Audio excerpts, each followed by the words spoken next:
ये है CBN की प्रस्तुति और आप देख रहे हैं एक नई जिंदगी।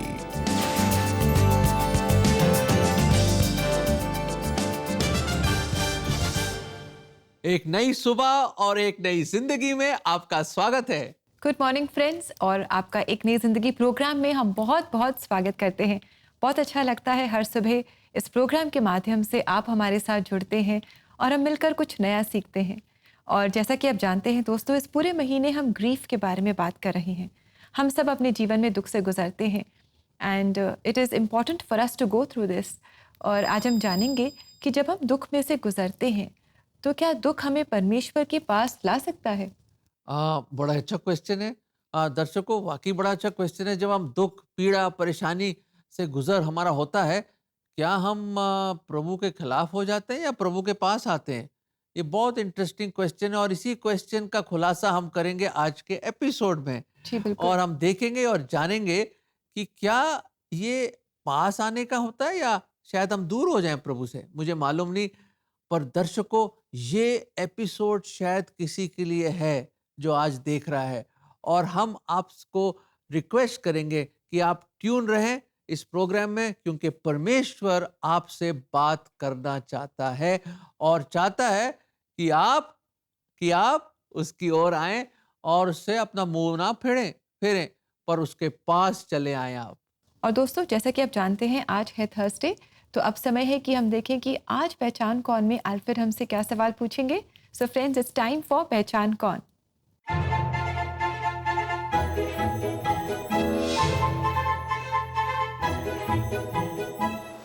तो ये है आपके लिए प्रश्न, और पहचानिए, जब यीशु की मृत्यु हुई तब धरती पर कितने समय तक अंधेरा छाया था? आपका ऑप्शंस हैं 3 घंटे, 5 घंटे, 7 घंटे या 1 घंटा। तो दोस्तों जल्दी से बताएं, 3 घंटे, 5 घंटे, 7 घंटे या 1 घंटा, क्या है सही जवाब? जल्दी से आप हमारे साथ अपने सही जवाब शेयर करें। आपको जाना है CBN इंडिया यूट्यूब चैनल पर, और वहां आज के एपिसोड के कमेंट सेक्शन में आपको अपने जवाब हमारे साथ शेयर करने हैं।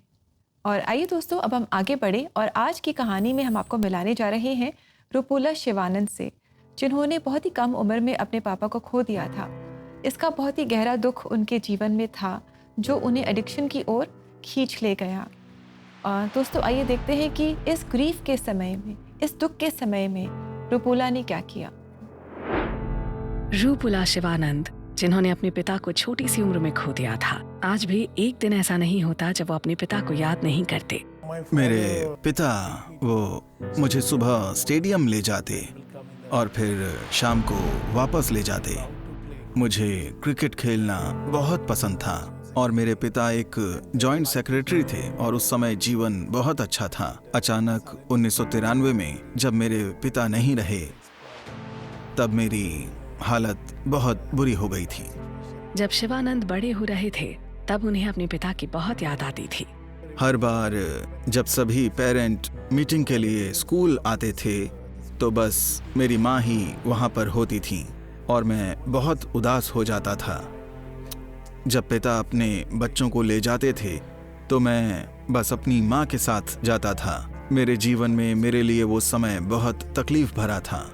जैसे जैसे दिन बीतते गए, अपने दर्द को कम करने के लिए शिवानंद ने नशे का सहारा लिया। क्योंकि पिता के जाने के बाद मैं बहुत दर्द में था, तो तब मैं 15 साल का था और कुछ दोस्तों के साथ मिलकर हम जाते थे और शराब पीते थे। जब मैं नशे में होता तो मुझे अपना दर्द बिल्कुल याद नहीं रहता था। पीने के बाद मैं खुश होता था। इस दौरान शिवानंद की माँ को प्रभु यीशु मसीह की महिमा के बारे में पता चला और अक्सर जब वो शिवानंद के साथ होती तो उनसे प्रभु यीशु मसीह के बारे में बातें साझा करती। लेकिन प्रभु यीशु मसीह कौन है? हर जगह हर कार पर लिखा दिखता था कि प्रभु यीशु मसीह आपको बचाता है। मैं वाकई जानना चाहता था कि प्रभु यीशु मसीह कौन है, और इसीलिए मैंने प्रेयर टावर पर फोन किया और पूछा कि मैं कहाँ जाऊँ। उन्होंने मुझे चैपल रोड में new life assembly of God church में जाने की सलाह दी, और जब मैं साल 2003 अगस्त को वहां गया तो मैंने पास्टर स्टब्स को प्रीच करते देखा और किसी ने उन्हें बताया कि मैं यहाँ नया हूँ, और फिर उन्होंने मुझे एक बाइबल दी और मेरे लिए प्रार्थना की। उन्होंने मुझे पास्टर यूनुस से मिलवाया जो एक यूथ पास्टर थे। मैंने उन्हें अपना नाम बताया और उनसे कहा कि मैं प्रभु यीशु मसीह को जानना चाहता हूँ। कुछ समय तक इसे टालने के बाद जब शिवानंद ने चर्च में जाना शुरू किया तो उन्होंने अपने जीवन में शांति का अनुभव किया। हर शनिवार को मैं यात्री निवास रेस्टोरेंट में शराब पीता था और मुझे पास्टर यूनुस का फोन आता था कि आप कहाँ पर हैं। तो मैं उनसे कहता कि मैं अपने दोस्तों के साथ शराब पी रहा हूँ और मैं आपके पास अगले हफ्ते आऊंगा। हर हफ्ते वो मुझे फोन करते और कहते कि शिवा शनिवार को आना।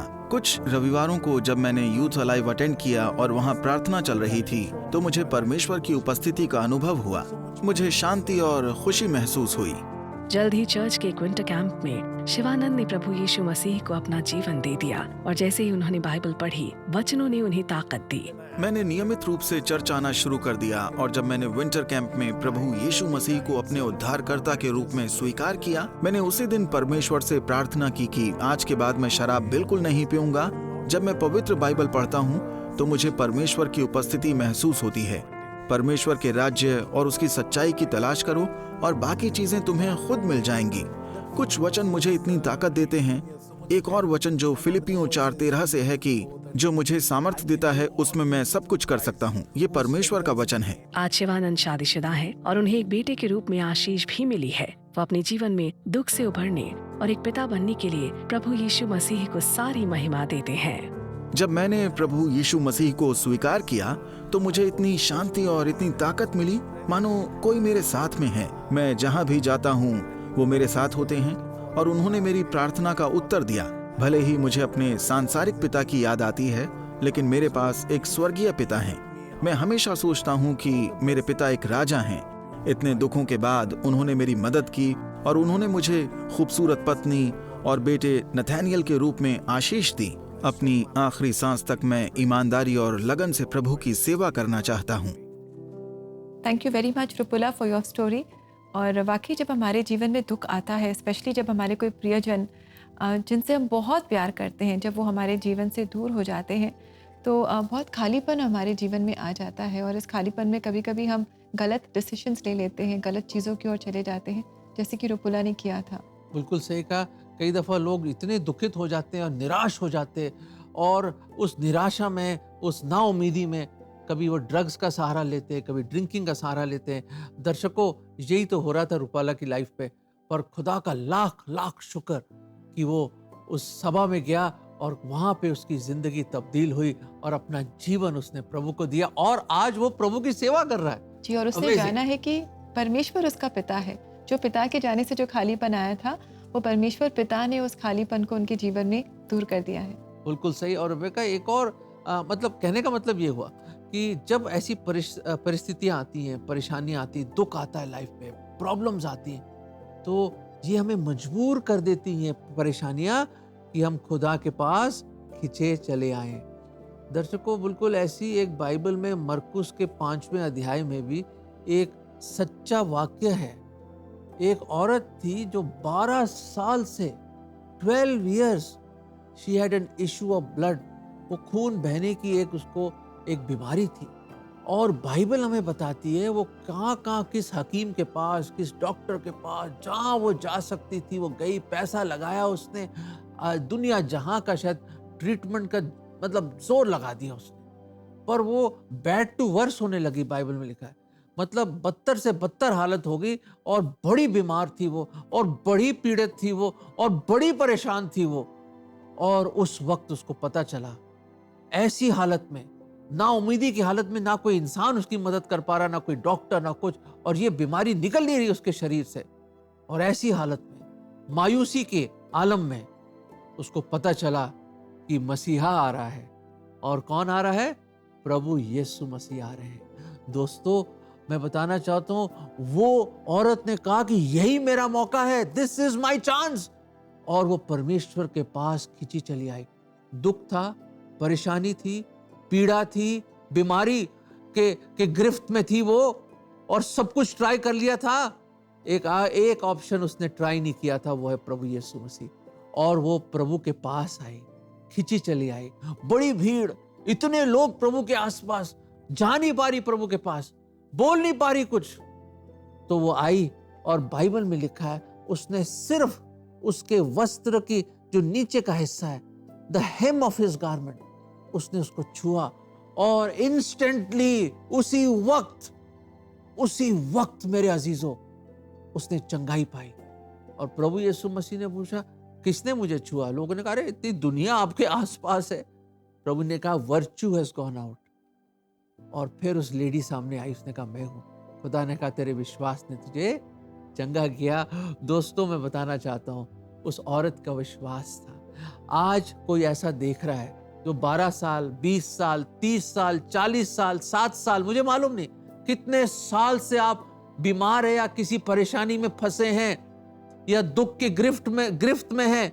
आप आजाद होना चाहते हो। आज समय, ड्रॉ नियर टू गॉड, खुदा के करीब आइए और परमेश्वर अपनी रहमत और अपनी दया से आपको छुएगा और आपको इस परेशानी से निकालेगा। ये वचन हम आपको देना चाहते हैं। मत्ती 11:28, हे सब परिश्रम करने वालों और बोझ से दबे लोगों, मेरे पास आओ, मैं तुम्हें विश्राम दूंगा। वाह, व्हाट एन इनविटेशन! क्या निमंत्रण है! और कौन दे रहा है ये निमंत्रण? कौन इनवाइट कर रहा है? खुदा, जमीन और आसमान का बनाने वाला, आपको बनाने वाला, मुझे बनाने वाला, वो खुदावंद बुला रहा है, आओ, बोझ ले आइए मेरे पास। कब तक परिश्रम करोगे? कब तक इधर उधर आप जाओगे? आइए मेरे पास, बोझ दे दीजिए मुझे और मैं तुम्हें विश्राम दूंगा, मैं तुम्हें चंगाई दूंगा, मैं एक नई जिंदगी दूंगा, मैं पापों को क्षमा करूंगा। खुदा सब कुछ कर सकता है दोस्तों, सिर्फ विश्वास में उसके पास आइए और आप सचमुच सच्ची आप नजात और उद्धार पाएंगे। जी, कितनी अच्छी बात है दोस्तों। हमारे जो ग्रीफ्स हैं, जो दुख हैं, जो गम हैं, ये बोझ की तरह हैं हमारे जीवन में। और आज परमेश्वर आपसे और हमसे कह रहा है कि इन्हें मुझे दे दो। तो आइए हम प्रार्थना में अपने दुखों को, अपने गमों को, इन बोझों को हम परमेश्वर को सौंप दें, उन्हें दे दें और बदले में हम उनसे उनका आराम पाएं, उनकी शांति को पाएं। आइए दोस्तों, हम मिलकर प्रार्थना करें। CBN प्रेयर लाइन में आप हमें कॉल करें अपनी रिक्वेस्ट के साथ। हमारा नंबर है 9910401010। हमें बहुत खुशी होगी आपके लिए प्रार्थना करने में और बहुत खुशी होगी ये जानकर कि जब आप अपने दुखों को परमेश्वर को दे देंगे, तब आप कैसे परमेश्वर के आराम को अपने जीवन में एक्सपीरियंस करेंगे। और दोस्तों, इसी के साथ हम लेंगे एक बहुत ही छोटा सा ब्रेक और ब्रेक के बाद हम आपके लिए प्रार्थना करेंगे। और साथ ही आज जो हमारे साथ जुड़ रही हैं मिसेस लता जॉन पंजाब से, जो हमें बताएंगी द 5 स्टेजेस ऑफ ग्रीफ। तो आप हमारे साथ ज़रूर जुड़े रहें। We'll be right back after this short break.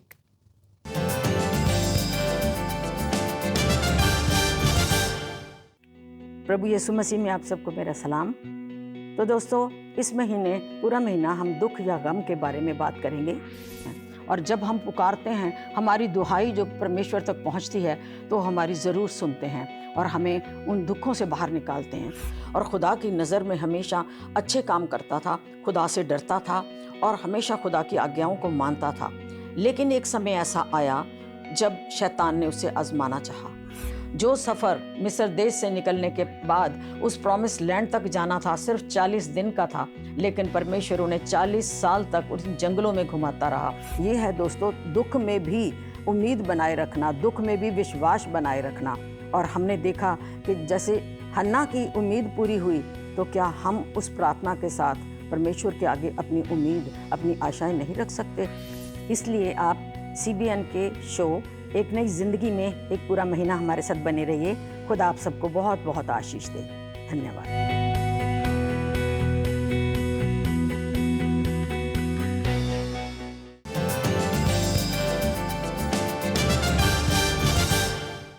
Welcome back friends. जैसे आप जानते हैं, आज का थीम है इस एपिसोड का कि क्या दुख हमें परमेश्वर के पास लाता है या परमेश्वर से दूर ले जाता है। जीवन पर हम देखते हैं कि जब हम दुखी होते हैं, कोई भी तरह का स्ट्रेस या उलझन हमारे जीवन में जब आता है, तो परमेश्वर हमारे और करीब आते जाते हैं। God is closer to us. जैसे आपने वो कहानी बताई, the woman with the issue of blood, तो वो समय था जब वो बहुत मुश्किल में थी, तब प्रभु यीशु मसीह उसके करीब आ रहे थे। और रेबेका, मैं बताना चाहता हूँ और दर्शकों, इस बात से आप बिल्कुल सहमत हैं, मैं जानता हूँ कि जब प्रॉब्लम आती है ना, तभी खुदा याद आते हैं। ये बहुत एक नेचुरल चीज़ है हमारे साथ, पर ऐसा नहीं होना चाहिए। हर घड़ी, हर समय हमें प्रभु को याद करना चाहिए और उसके गुण गाने चाहिए। पर इवन जब परेशानी भी आ जाए, दुख भी आ जाए, खुदा के करीब आइए। He is very close, he is very near to you. Yes, indeed, friends, God is very near to us in our time of grief and trouble. आगे बढ़ते हुए दोस्तों, अब समय है कि आज हम मुलाकात करेंगे मिसेस लता जॉन से, जो पंजाब से हैं, और ये हमें बताएंगी द 5 स्टेजेस ऑफ ग्रीफ। तो आइए हम इनसे सुने। प्रभु यीशु मसीह में आप सबको मेरा सलाम। इस पूरे महीने में हम दुख के बारे में जानेंगे। दुख जो हमारे जीवनों में किसी भी रूप में आ सकता है, और दुख के कौन कौन से स्तर हैं, आज हम उनके बारे में देखेंगे। पहला जो स्तर है वो है इनकार। इनकार किस चीज़ का? इनकार दुखों में खुदा का कर देना कि खुदा तूने मेरी सुनी नहीं, खुदा तूने मुझे क्यों छोड़ दिया। लेकिन प्रभु यीशु मसीह और परमेश्वर पिता कहते हैं, संकट के समय मुझे पुकार, मैं तेरी सुनूंगा, और वो अवश्य सुनते हैं और हमें उन दुखों से बाहर निकालते हैं। इसलिए कभी भी परमेश्वर का इनकार नहीं करना। दुख का दूसरा स्तर है गुस्सा। गुस्सा बहुत ही स्वाभाविक है जब हमारे पर दुख आता है। गुस्सा हम किस पे करते हैं? गुस्सा हम अपने आप पे करते हैं, अपने रिश्तेदारों से, अपने माँ बाप से, अपने बहन भाइयों से गुस्सा कर जाते हैं, क्योंकि हम उस टाइम उस खिसियाहट में होते हैं कि हमारे ऊपर दुख आया। लेकिन इफिसियों की पुस्तक में लिखा है, क्रोध तो करो पर पाप ना करो। हमें क्रोध आता है, लेकिन हमारा रखवाला, हमारा रक्षक, हमारा सहायक, हमारी ढाल, हमारी चट्टान एक ही है, जो कि हमारे हर तरह के दुख को दूर कर सकता है। तो गुस्सा हमें नहीं करना, बल्कि हमें परमेश्वर पर भरोसा रखना है। हमारा जो तीसरा स्तर है दुख का, वो है सौदा, बार्गेनिंग। अब बार्गेनिंग किस चीज़ की? बार्गेनिंग हम तब करते हैं जब हमें लगता है कि हमारा और कोई वसीला नहीं। हम डॉक्टर के पास जाके भी कहते हैं, कितनी भी महंगी दवाई दे दो, कैसी भी कड़वी दवाई दे दो, हमें ठीक कर दो। लेकिन डॉक्टर की ज़रूरत तो है, लेकिन उसके साथ हम ये भूल जाते हैं कि हमारा चंगा करने वाला परमेश्वर, जिसे हम यहोवा राफा कहते हैं, वो सारी बीमारियों का, सारे दुखों का, हर समस्याओं का हल करने वाला परमेश्वर है। इसलिए भरोसा हमारा उसी पर होना चाहिए। अगला स्तर है तनाव, डिप्रेशन। अब ये स्वाभाविक सी बात है कि जब हमारे पर दुख आता है, तनाव बढ़ता ही बढ़ता है। और हम तनाव में क्या करते हैं? हम तनाव में कभी गुस्सा करते हैं, कभी हम इतने ज़्यादा कमज़ोर हो जाते हैं, हमें लगता है कि हम कुछ नहीं कर सकते। अब हमारी बीमारी, हमारा दुख, हमारी तकलीफ़ बहुत ज़्यादा है। लेकिन मेरे भाइयों और बहनों, परमेश्वर का वायदा है कि परमेश्वर यहोवा हमारे संग संग चलने वाला परमेश्वर है। वो ना कभी हमें छोड़ेगा, ना हमें कभी त्यागेगा, वो हमेशा हमारे संग रहेगा। हमें तनाव नहीं लेना, हमें परमेश्वर पर भरोसा रखना और उसके वचन को पढ़ना है। हमारा अगला स्तर है एक्सेप्टेंस, स्वीकार करना। स्वीकार किस चीज़ का करना?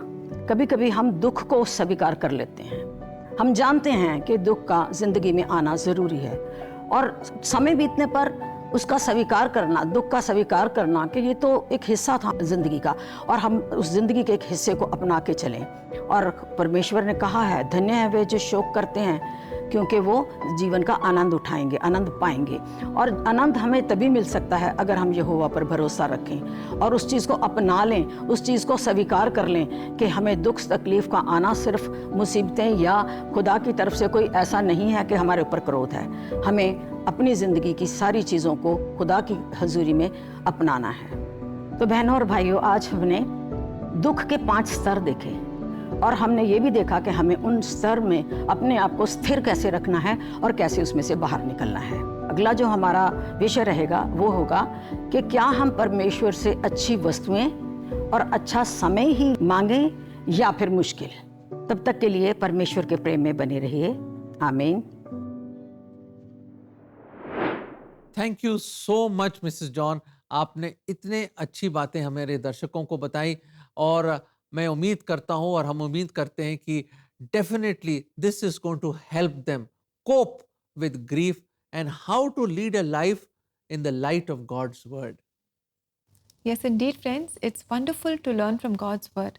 परमेश्वर के वचनों से जब हम सीखते हैं तो हमें बहुत इंकरेजमेंट मिलती है, हम अपने जीवन में आगे बढ़ पाते हैं। और दोस्तों, ऐसे ही मेडिटेशंस को अगर आप अपनी रीजनल लैंग्वेज में सुनना चाहते हैं या दोबारा से सुनना चाहते हैं, या अगर आप इन्हें शेयर करना चाहते हैं, तो क्यों ना आप CBN इंडिया यूट्यूब चैनल पर जाएं और वहाँ आप ऐसा कर पाएंगे। और अभी लेंगे हम एक बहुत ही छोटा सा ब्रेक, और ब्रेक के बाद हम मिलकर प्रार्थना करेंगे दोस्तों। So stay with us, we'll be right back.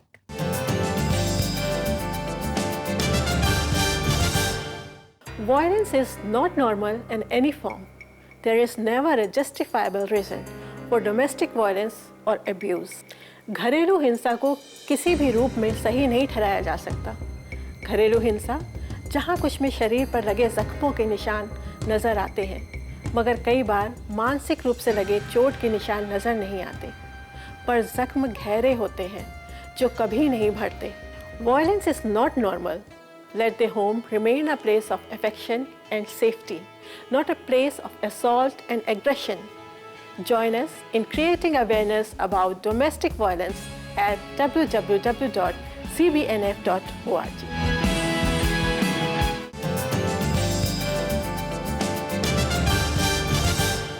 दोस्तों, वापस आ गए, वेलकम बैक। और आज हम बात कर रहे हैं कि जब दुख हमारे जीवन में आता है, क्या हम प्रभु के पास आ सकते हैं या शायद हम प्रभु से दूर हो सकते हैं। पर मुझे पूरा यकीन है इसका जवाब आपको मिल गया है। जी, जवाब मिल गया है, और हम परमेश्वर के पास ही आएँ। और परमेश्वर के पास आएँ इसलिए बहुत ज़रूरी है कि हम लगातार प्रार्थना करते रहें, because prayer is the key, और इट्स वेरी इंपॉर्टेंट। और क्यों ना हम इस समय भी प्रार्थना करें। बिल्कुल सही।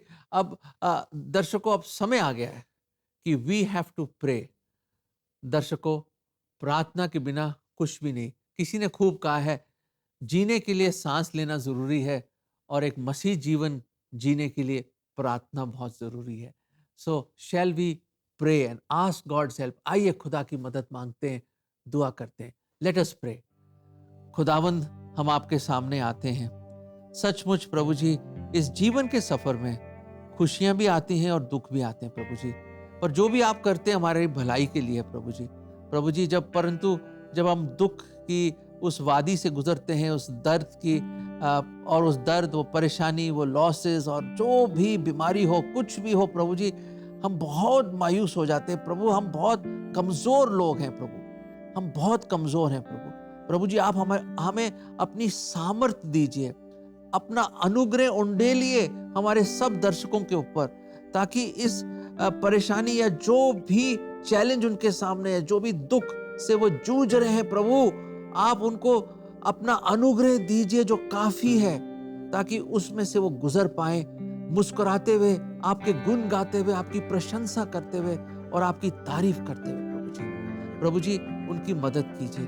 आप अपना हाथ उन पे लाइए और इस दुख, इस परेशानी को अपने आनंद और अपनी शांति से उनको भर दें। और ये प्रार्थना हम प्रभु यीशु मसीह के नाम में मांगते हैं, आमीन। आमीन। दर्शकों, हमने तो प्रार्थना करी है, आप भी प्रार्थना करते रहिए। बताऊं क्यों? क्योंकि जब हम प्रार्थना करते हैं, हम अपने आप ही खुदा की हजूरी में खिंचे चले आते हैं, और परमेश्वर की उपस्थिति और उसकी हजूरी को आप महसूस करेंगे। So draw near to God in prayer. Yes friends, let's keep on drawing near to God in prayer. और आइए इस समय हम देखें कि परमेश्वर आज अपने वचनों से हमें क्या बताना चाहते हैं।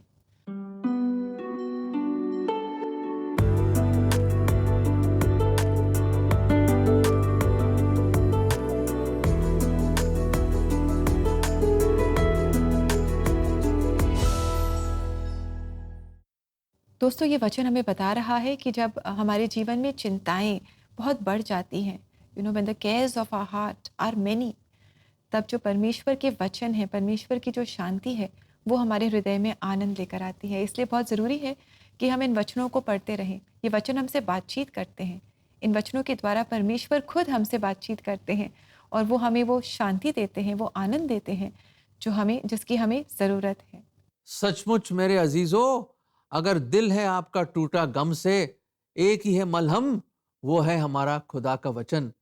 उसको रोज पढ़िए और वो वचन आपको सामर्थ देगा और आनंद देगा और शांति देगा। रुपल्ला की लाइफ से हमने यही देखा, कैसे उसकी लाइफ को परमेश्वर ने बदल दिया। अरे क्या एडिक्शन और क्या शराब पीना मेरे अजीजों, कुछ नहीं रखा उसमें। और जो शांति और खुशी और जो प्लेजर खुदा दे सकता है, आपको कोई नहीं दे सकता मेरे अजीजों। और हमने ये भी देखा कि आप परमेश्वर के करीब आए तो वो आपके करीब आएगा, और अपने विश्वास से उसको छूइए और परमेश्वर आपको ना केवल आशीष देगा और परंतु आपको चंगाई देगा, और दोस्तों आपकी हर एक जरूरत को वो पूरी करेगा। जी, हमारी यही प्रार्थना है दोस्तों कि आपकी मुश्किल की घड़ी में आप परमेश्वर से मदद पाएंगे और वो आपकी सारी प्रार्थनाओं का जवाब आपको देंगे, आपकी हर इच्छा को वो अपने नाम में पूरा करेंगे। और दोस्तों, जाते जाते हम अभी DCCI बिलासपुर की चर्च क्वायर द्वारा गाया गया ये गीत सुनेंगे, हियाव बांधो, और इससे हम आशीष पाएंगे। बिल्कुल हिम्मत बांधो, क्योंकि खुदा हमारे संग है, हमारे साथ है, और वो हमें कभी नहीं छोड़ेगा। सिर्फ खुदा के करीब आइए और वो बहुत कुछ आपके जीवन में करेगा और करना चाहता है। God bless you. कल तक के लिए आज्ञा दीजिए। God bless you. नमस्कार। God bless you friends.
मैं पुकारूं तब वो सुनता है, संकट में भी संग